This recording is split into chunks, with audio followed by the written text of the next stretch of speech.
margine de sat, pe o bancă mică, cu desagile în mână, stă o bătrânică. Are o probă mare, fire albe în păr, așteptând-se, uită în zare după-al său fecior. Are o probă mare, fire albe în păr, așteptând-se, uită în zare după-al său fecior. Vino acasă, dragul mami, că viața e grea, peste mine au trecut ani, nu mă pot descurca.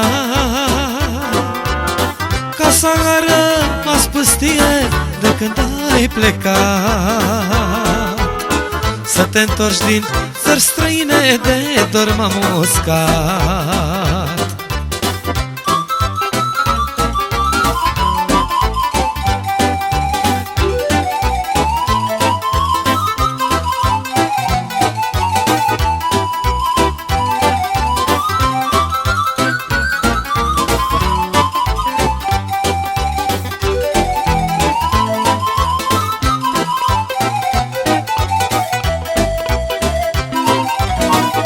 Că am rămas singurică după ce ai plecat, și noaptea îmi este frică, latră câinii în sat.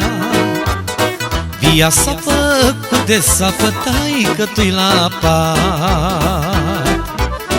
Nu îmi mai cară nici apă, greu m-am descurcat.